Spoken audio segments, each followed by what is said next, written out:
ini ngaji itu harus objektif itu jujur. Jadi bisa saja korbannya ayah saya, bisa rektornya, bisa semuanya. Tapi korban dengan makna yang bagus. Karena di antara saran Al-Quran, Allah ngendikan kalau belajar atau mencari nasihat atau mencari kebaikan apa saja, itu diistilahkan walau ala anfusikum awil walidaini wal aqrabin, meskipun ketentuan itu merugikan kamu. Jadi ketentuan apapun yang merugikan kita harus tetap kaji meskipun itu tidak menguntungkan kita. Karena banyak problem, mulai dulu sebenarnya problem itu orang yang wakam da'in yadda'i annahu da'a ilallah tapi hakikatnya yad'u ila nafsi. Jadi banyak da'i yang mengklaim dirinya mengajak ke Allah dan Rasul tapi sebetulnya hakikatnya mengajak ke kelompoknya sendiri. Saya ini termasuk kiai yang masih orisinil.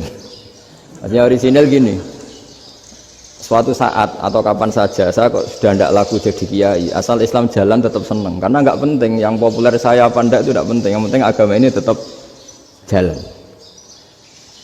Sama, negara ini harus jalan siapapun presidennya. Ya, ini penting saya utarakan karena perbedaan antara nafsu dan komitmen beragama itu tipis sekali.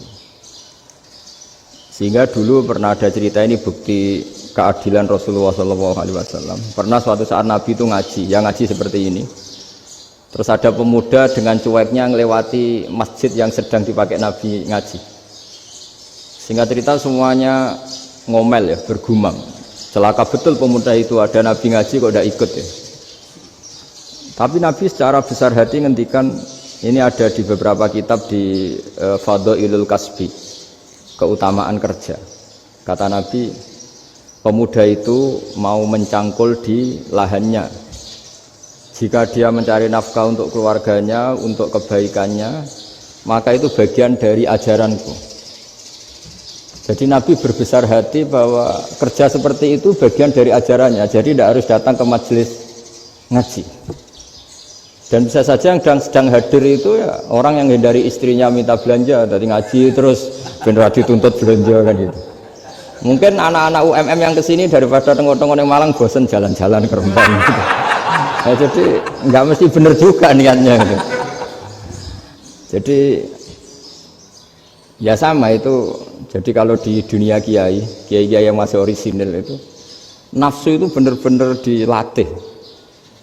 Maka masyhur dalam cerita ada orang perang sama Ali radhiyallahu anhu. Ketika perang ini sangat semangat, tapi ketika orang itu meludahi dan Sayyidina Ali ini tersinggung karena diludahi, Sayyidina Ali langsung angkat tangan, sudah perangnya nggak usah diteruskan karena saya marah sama kamu sekarang demi nafsu karena kamu meludahi saya, padahal saya tadi motifnya demi Allah dan Rasul. Jadi sangat tipis bedanya kita emosi karena diri kita dan emosi karena Allah dan Rasul. Sehingga ketika diludahin ini terus beliau mikir jangan-jangan perang saya karena saya diludahin. Nah yang hilang dari peradaban modern adalah Allah itu tidak begitu hadir di hati kita. Saya sering cerita di mana-mana, teks hadis itu sebenarnya berbunyi gini, ini hadis sahih. Mangka na yu'minu billahi wal yaumil akhir fal yukrim jarohu. Ada yang fal yukrim jarohu doifahu, ada yang fal yakul khairan aul yasmut. Siapa yang iman dengan Allah dan Rasul maka harus memuliakan tetangganya, memuliakan tamunya. Dulu itu ada seorang ulama dipanggil anak muda, dibully terus sekarang. Wahai kiai, datang ke rumah saya. Datang kiai itu. Setelah sampai ke rumah orang itu, silakan kiai kembali ke rumahnya. Saya tidak butuh kiai. Kiai itu dengan riang kembali. Setelah di rumah dipanggil lagi. Pak Yai, silakan datang ke rumah saya. Datang lagi. Ya senyum-senyum kiainya santai. Wah nggak jadi butuh Pak Yai, silahkan kembali lagi. Sampai 3 kali. Oh itu kalau rektor digitukan marah itu. Dosen marah. Kiainya santai. Santai, senyum-senyum, rileks. Ketika ditanya, kenapa Pak Yai tidak tersinggung? Jawabannya unik. Anak muda, saya ini senang sekali nuruti perintah Allah, disuruh menghormati tetangga. Sehingga ketika Anda manggil ya saya datang. Ketika Anda nyuruh pulang ya saya pulang, saya senang sekali nyenangkan tonggo. Dan itu perintah Allah, jadi tidak ada hubungannya dengan kamu. Wah, pemudanya nangis minta dimaafin. Kalau kita kan enggak, kita ini dosen, kiai, mungkin kita doktor, mungkin kita profesor. Tapi kita ini sering didikte oleh orang bodoh. Kalau orang bodoh itu jengkel, lo kita ya jengkel. Lo kamu jengkel, dijengkelkan orang bodoh itu namanya terdikte. Itu bodoh apa pinter? Wah, itu tidak pinter sama sekali. Kalau betul-betul kamu pinter, hanya bisa didikte oleh Allah Subhanahu wa Ta'ala. Jadi antara hukum Allah apa? Wa ahsin man asa'a ilaika, berbuatlah baik sama orang yang berbuat buruk sama Anda. Itu dikteannya Allah. Kalau dikteannya orang-orang bodoh kayak dimangkel ben mangkel, terus kamu mangkel. Itu bodoh apa pinter?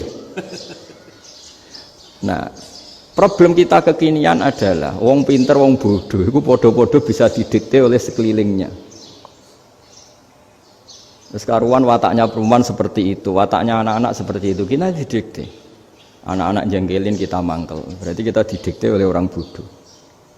Makanya agama itu unik, kadang ngendikan wa ahsin man asa'a ilaika, kadang wasil man qata'aka, sambunglah orang yang memutus kamu. Karena dengan demikian kita hanya didikte oleh Allah Subhanahu wa Ta'ala, bukan didikte oleh hukum sosial. Cara Jawane nak ngapiki tangga sing apik akeh tunggale. Berbuat baik sama yang berbuat baik pada kita itu mbok orang fasik ya seperti itu, maling ya seperti itu, sama. Tapi kalau berbuat baik sama orang yang berbuat jelek sama kamu itu baru luar biasa. Dan memang teksnya hadis wa ahsin man asa'a ilaika, berbuat baiklah sama orang berbuat buruk sama kamu. Jadi nggak boleh orang didikte. Makanya ngaji di sini diantaranya saya akan cerita dalam sebuah hadis sahih. Dalam hadis Hasan yang diriwayatkan Imam Tirmizi ada kalimat dari Rasulullah SAW. Dawe Nabi, la takunu imma'atan taquluna in ahsanan nasu ahsanna wa in zalamu zalamna walakin watti'u anfusakum in ahsanan nasu an tuhsinu wa in asa'u alla tazlimu. Kamu jangan jadi orang yang mudah diombang-ambingkan oleh orang sekeliling kamu, yaitu kamu mengatakan jika orang baik ke saya akan baik, jika orang buruk ke saya juga akan membalas buruk. Itu namanya Anda didikte. Tapi berkomitmenlah kamu akan berbuat baik meskipun orang lain berbuat buruk. Nah sekarang logika sosialnya begini. Kalau di Indonesia itu ada 1000 kiai, ada 1000 profesor yang ingin membenahi Indonesia. Rata-rata orang awam itu semau gue. Terus mereka mendikte kita. Perilakunya agak simpatik, perilakunya jengkelin. Terus 1000 profesor ini ikut jengkel. Itu kira-kira jadi solusi apa goblok bareng? Sama 1000 kiai ini ikut jengkel. Ini jadi solusi apa goblok bareng? Goblok bareng. Nah problem sekarang kita ini biasa didikte orang bodoh. Nah makanya ciri khas orang muslim itu kata Nabi, mangkana yu'minu billahi wal yaumil akhir. Jadi baik tetangga karena perintahnya Allah dan Rasul. Pentingnya apa? Bedanya karena berbuat baik ini perintahnya Allah, mbok tonggo apik lah kita tetap apik karena perintahnya Allah dan Rasul. Begitu juga dengan hubungan dengan istri, dengan anak. Mbok bojomu lagi cerewet lah ya tetap apik. Karena dengan cara itu kita hanya tunduk kepada Allah dan Rasul. Tapi kalau kamu, istri saya kalau baik ya saya baik, kalau enggak ya enggak. Berarti Anda didikte oleh perilakunya dia. Itu latihan, ya kalau dalam bahasa pondok latihan jadi wali itu yang paling berat. Nabi itu kalau sama orang munafik itu sabarnya Masya Allah. Padahal Nabi perso kalau orang itu orang munafik. Karena dengan cara seperti itu, bahwa kebaikan Nabi pada seseorang itu atas perintahnya Allah dan Rasul, bukan atas nama servis. Kalau Nabi hanya baik kepada Abu Bakar, itu mungkin orang bilang, wis adune wong Abu Bakar baik sama Nabi. Tapi kalau Nabi baik sama orang munafik, Abdullah bin Ubay bin Salul, itu kalau nggak perintahnya Allah dan Rasul itu nggak bisa. Nah ini cobalah berlatih seperti itu sehingga kita tidak mudah didikte. Ya saya ulang lagi, nggak mudah apa? Didikte. Maka di antara kebaikan Allah dan Rasul adalah bahkan orang zalim saja diberi jatah rahmat. Makanya tadi seperti mukadimah yang dibaca Pak Haris tadi, agama ini rahmatan lil alamin. Orang yang zalim saja dapat jatah apa?